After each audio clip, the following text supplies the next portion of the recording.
harus memperbaiki gaji guru, termasuk gaji honorer, meningkatkan kompetensi guru.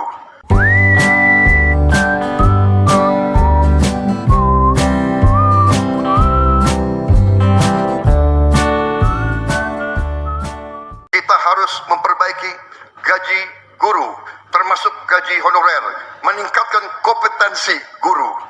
Kita harus memberi pelatihan-pelatihan, penataran-penataran, dan juga seluruh penyelenggara negara, ASN, TNI, Polri, penyuluh-penyuluh pertanian di mana-mana harus kita perbaiki gajinya sehingga kualitas hidup mereka akan baik, sehingga mereka bisa memberi pelayanan kepada rakyat dengan sebaik-baiknya. Saudara-saudara sekalian, itu beberapa program unggulan kami dalam rangka strategi transformasi bangsa. Kita tidak hanya sekedar mau pembangunan, kita mau transformasi bangsa kita di atas landasan ekonomi yang sudah dibangun oleh Presiden Joko Widodo dan presiden-presiden sebelumnya. Saudara-saudara sekalian, demikian pemikiran kami. Kami yakin kami akan melaksanakan itu dan kami akan mencapai Indonesia Emas 2045. Terima kasih. Wassalamualaikum warahmatullahi wabarakatuh. Program-program yang bagus yang dijalankan Pak Jokowi selama 9 tahun lebih, Prabowo dan Gibran akan lanjutkan. InsyaAllah bulan Oktober mereka berdua akan dilantik menjadi pimpinan nasional kita. InsyaAllah. Yang kedua, nah ini mungkin tidak ada, ini program untuk para guru di Indonesia. Saya lihat tidak ada guru di Indonesia, di sini ya, tidak ada guru ya. Semua adalah pengusaha dan pekerja.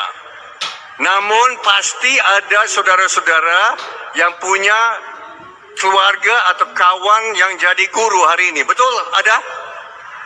Ada?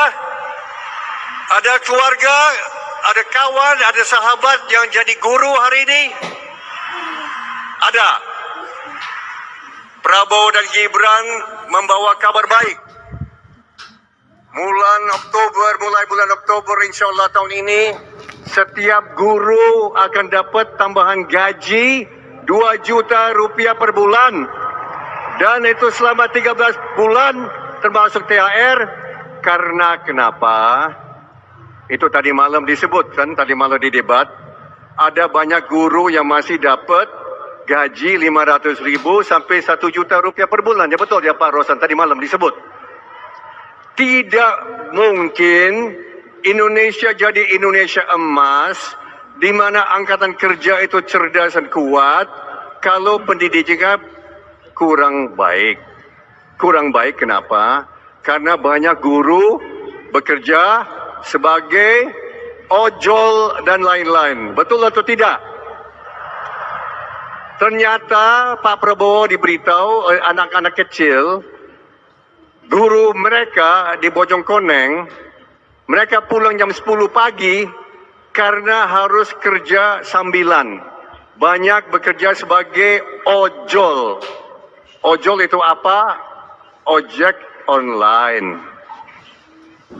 Nah, tolong diberitahu kawan-kawan yang hadir hari ini, kabar baik kepada semua yang hadir di sini, yang ada keluarga atau sahabat atau pacar atau siapa yang jadi guru, mereka akan dapat tambahan gaji bulan Oktober. Mulai bulan Oktober kita akan berikan 2 juta per bulan.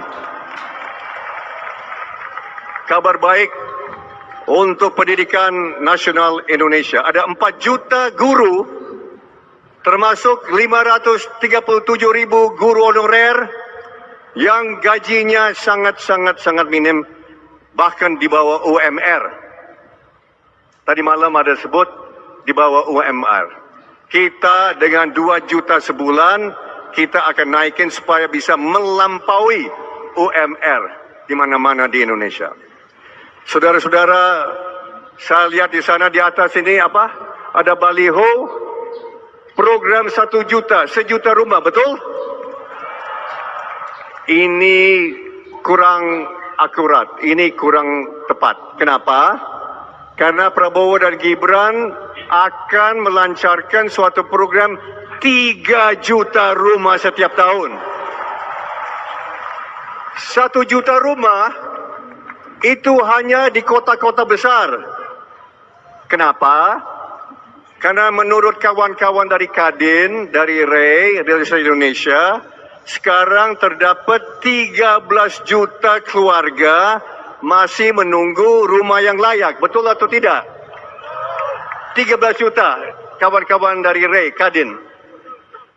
Saat ini pemerintah sedang membangun tiap tahun 200 ribu unit. Berarti apa? Berarti perlu 65 tahun untuk memenuhi kebutuhan 13 juta keluarga. Tidak bisa itu diteruskan. Kita akan mulai tahun ini, akhir tahun ini, program 3 juta rumah setiap tahun. 1 juta di kota-kota besar seperti Jakarta, Semarang, Pak Kukrit, Surabaya, dan lain-lain. 2 juta rumah di pedesaan. 2 juta rumah di pedesaan Indonesia. Bismillahirrahmanirrahim. Assalamualaikum warahmatullahi wabarakatuh. Shalom, Om Swastiastu, Namo Buddhaya. Saudara-saudara sekalian, Prabowo Gibran memiliki rencana besar yang kita beri nama Strategi Transformasi Bangsa. Inti daripada strategi ini tentunya adalah meningkatkan kemakmuran bangsa Indonesia dan terutama memperbaiki kualitas hidup manusia Indonesia, seluruh rakyat Indonesia. Salah satu proyek strategis kita intinya adalah memberi makan bergizi untuk seluruh anak-anak Indonesia, termasuk yang masih dalam kandungan ibunya, dan selama sekolah sampai dari usia dini sampai dewasa. Ini akan mengatasi angka kematian ibu waktu lahir. Ini akan mengatasi kurang gizi anak, stunting. Ini akan menghilangkan kemiskinan ekstrim. Ini akan menyerap semua hasil panen para petani dan nelayan. Ini akan meningkatkan pertumbuhan ekonomi kita minimal sekitar 1,5 sampai 2%. Dengan demikian kita mengatasi masalah-masalah fundamental dalam memperbaiki kualitas hidup rakyat Indonesia menuju kepada menghilangkan kemiskinan dari bumi Indonesia. Di bidang kesehatan, kami akan membangun rumah sakit modern di setiap kabupaten dan kota, dan puskesmas modern di setiap desa di seluruh Indonesia. Kami akan segera mempercepat mengatasi kekurangan dokter di Indonesia. Kita kekurangan sekitar 140.000 dokter, dan itu akan kita segera atasi dengan cara kita akan menambah fakultas kedokteran di Indonesia. Dari yang sekarang 92, kita akan membangun 300 fakultas kedokteran. Kita juga akan mengirim 10.000 anak-anak pinter dari SMA, lulusan SMA, kita akan beri beasiswa ke luar negeri untuk belajar kedokteran, dan 10.000 lagi untuk belajar sains, teknologi, engineering, dan matematik, kimia, biologi, dan fisika. Itu kita rebut teknologi, kita rebut sains. Saudara-saudara sekalian, kita juga akan membangun 3 juta rumah untuk mereka yang belum punya rumah. 1 juta di pedesaan, 1 juta di pesisir, 1 juta di perkotaan. Saudara-saudara sekalian, kita yakin bahwa pendidikan strategis